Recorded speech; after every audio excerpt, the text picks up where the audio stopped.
Hello everyone, welcome back to another video. How do you start a Pokemon card collection? It's a big question, but if you break it down, there's just a few steps you need to follow. There's a few things you should think about before you spend a penny. Here are my suggestions, here are my thoughts. This is how I did it, this is how I know a lot of people do it. If you're watching and you have any advice or suggestions to add on, make sure you leave a comment below. Here we go. Before getting into the hobby, just know between English and Japanese, there are over 200 sets available with like tens of thousands of cards, individual cards. So before you do anything, ask yourself some questions. Are you interested in collecting vintage? Are you interested in collecting modern? Or do you want to collect both? I'd say my collection is probably like 55% vintage and 45% modern. It's a pretty equal split. There are not like a huge amount of differences between modern and vintage other than personal preference, which includes artwork style. Guess which one is vintage and guess which one is modern. So back in the day, we had nice, simple artwork. We had a yellow border. It was all very simple. Holographic cards were the hits of a pack usually, and a lot of vintage has a first edition symbol, which they don't really do anymore. They'll have like a first print, but they don't really have first edition. Modern cards, the chases tend to be like super extravagant and very fun. A lot of people prefer classic Pokemon. If there's a nostalgia factor within your collecting,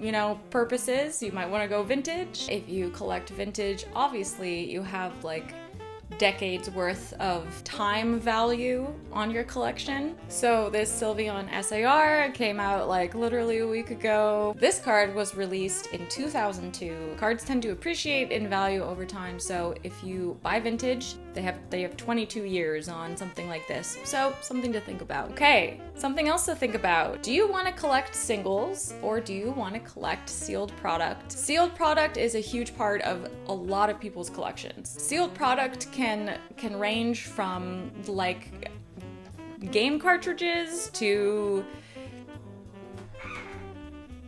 Charizard tins to ETBs, booster boxes, all that jazz. I don't do sealed very much because I have a bad habit of opening things, so it's just best not to have it around. If you're just starting out, you can also ask yourself for sealed if you're gonna go vintage or modern. If you're going sealed, especially if you wanna do vintage, and you can start small with vintage. Vintage is not impossible. You have to be so careful with fake sealed vintage products. Even freaking card stores accidentally sell fake stuff.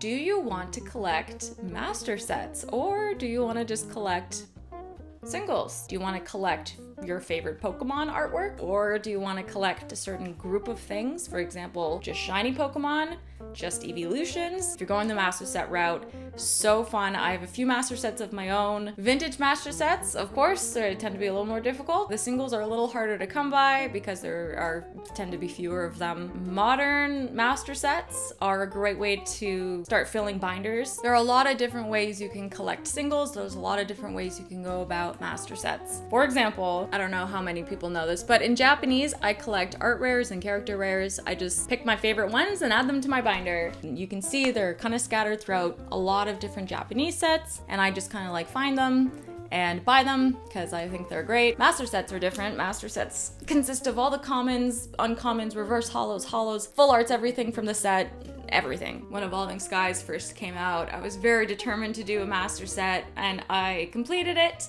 and then traded it and then completed it again. A master set is also super, super fun to collect. It's so nice to flip through and see it all. Look at all the hard work. Oh my God. So this was so fun to collect. For me, master sets are a huge commitment and they can take sometimes like years to make. So just keep that in mind as well. Super important to ask yourself, what is your budget? If you live somewhere where you're gonna have to be ordering a lot of stuff in from card stores or like eBay or something like that, import fees are really annoying. You definitely have to factor in those additional costs. But if you live in a city where you can really go out and shop around and you've got a lot of showcases to go look at and stuff like that, sometimes you're able to pick up a little bit more. It's a lot to think about, but it's super important. Take those questions, ask them to yourself one at a time, and then let's move on to step 2. Step 2 is think about a vessel to store your cards in. There are a lot of different types of binders out there, and you should definitely pick out the binders that suit your collecting needs the best. I usually want to make sure the binder has a zipper. It's really good for transport, and it's really good to protect the cards on the inside. For master sets, I really love the 3x4 binders. You can also pick a binder based off of what set you're collecting. For example, my 151 master set, I wanted a 3x3 so that I could do all the non-holographic cards on this side, all the Pokeball reverses in the middle, and then the Master Balls on the far end for every single Pokemon. 3x3 binders are really good for simple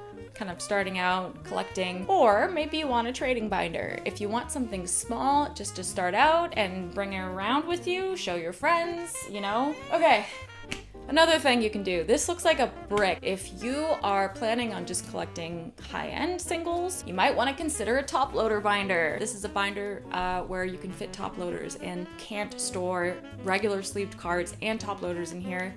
The regular sleeved cards will fall out. There's just too much space for them. I highly recommend this. It's just good for long-term storage. It keeps your cards safe. Magnetic cases are good too if you're collecting for purposes of display. If you're planning on opening cards, little containers like this are really good for bulk. Keep in mind, if you're opening packs, the bulk builds up real fast. So make sure you have something to keep it. Keep the bulk. You can bring it to card stores and trade it in for store credit. Sometimes you can, sell packs of 100 pieces of bulk online if you wanted to. Once you've asked yourself those questions and you've done a little bit of research on how you want to store your collection, where you're going to store it, cool, dry place, now we're ready to move on to step number 3. If you are a brand new collector coming into the world of Pokemon, a good thing to do would be to research eras of sets. So currently we are in the Scarlet and Violet era.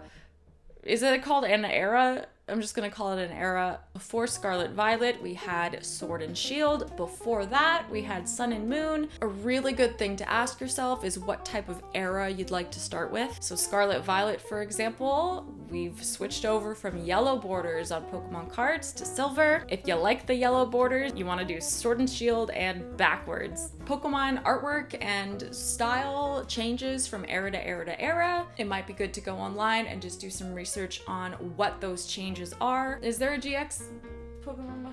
Yeah.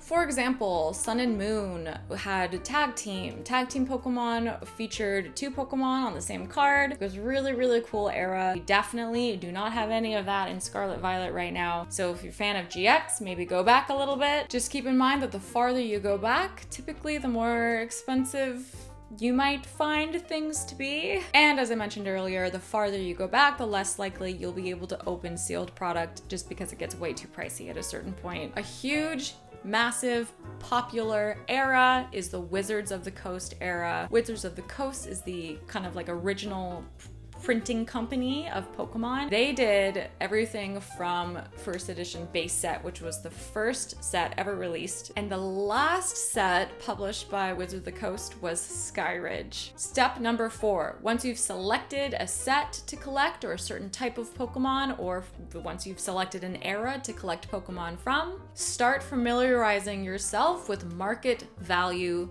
pricing. You can do your own research by just going onto eBay and checking sold listings. You can see what people are actively paying for certain cards. You don't want to overpay for something, especially when you're just starting out. It can be really discouraging. That is why it's really important to be prepared. Also, something to keep in mind, people can be really sleazy in this industry, and it's really but that's just the way it goes. Familiarize yourself with information such as what does lightly played look like, what is heavily played, what's the difference between heavily played and damaged. Familiarize yourself with different grading systems. Beckett 10 is typically priced higher than a PSA 10, so if you notice that trend, don't be alarmed. Go on Instagram, find a community of people who can help you, join groups, network. Those are all really, really important things to do. I could honestly sit here and talk for hours about things to do before/when you're going into collecting, but this is just the main stuff to think about if you want to start a collection. A lot of time goes into it, a lot of trial and error, but at the end of the road, it's one of my favorite things to do. It's such a big part of my life now that I couldn't imagine without it, and I highly recommend going into Pokemon if you're thinking about it. Any questions you have, leave them below. I will try to answer them as best as I can, and I'm sure other people in the comment section will help you as well. I hope you enjoyed this video. I hope it gave you something to think about. If you liked this video, don't forget to subscribe. Thank you guys so much for watching. I will see you in the next video. Bye.